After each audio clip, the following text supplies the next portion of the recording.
হুগলি চুঁচুড়া পৌরসভার ২ নম্বর ওয়ার্ডের সাহাগঞ্জ বাদাঘাটের শিব মন্দিরের আনুমানিক বয়স ৩০০ বছরেরও অধিক। প্রতি বছর শিবরাত্রিতে এখানে নিষ্ঠার সঙ্গে পুজো করা হয়। পুজোর পরদিন প্রায় ২০০০ লোককে চেয়ার টেবিলে বসিয়ে খিচুড়ি ভোগ খাওয়ানো হয়।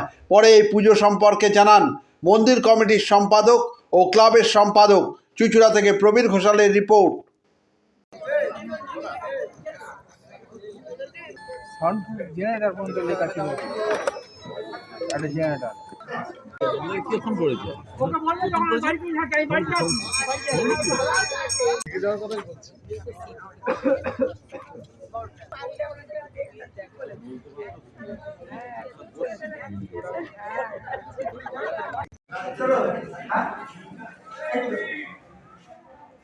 জয় বাবা ভোলেনাথ।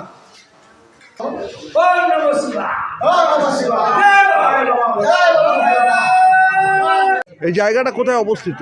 এটা শাহগঞ্জ। হ্যাঁ, এই জায়গাটার নামটা? জায়গাটা হচ্ছে শাহগঞ্জ রাজবাড়ি শক্তি সমিতি ক্লাব পাশেই। এটার নাম হচ্ছে শাহগঞ্জ বাদাঘাট। এটা এখানে আনুমানিক কত বছরের মন্দির? আনুমানিক এই মন্দির ৩০০ বছর অধিক।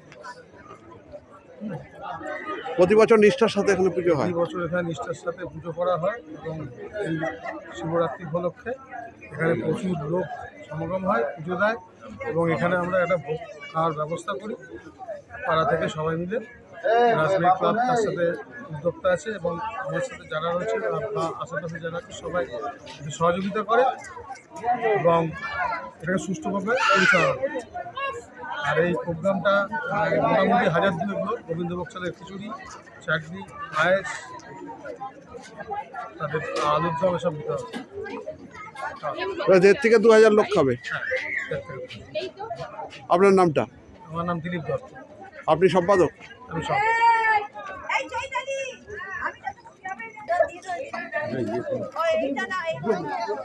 শিবরাত্রি পুজো আমাদের এই শিব পুজো অন্তত ৩০০ বছরের পুরাতন পুজো। আজকে আমাদের রাজবাড়ি সমিতি পরিচালনায় এটা চলছে, ৩০০ বছর ধরে হচ্ছে এই পুজো। আমাদের এখানে অনেকের খাওয়া দাওয়ার ব্যবস্থাও করা হয়েছে, অন্তত ১০০০ লোক মানুষ এখানে বসে খাবে, প্লাস তাদের ভোগ বিতরণও করা হচ্ছে। সকলে ভোগ নিয়ে যাচ্ছে এবং সকলের সহযোগিতায় এটা আমরা করে আসছি। আমরা আগামী দিনে যাতে করে আসতে পারি সেই চেষ্টাই করি। আপনার নামটা? জয়ন্ত কুমার দত্ত।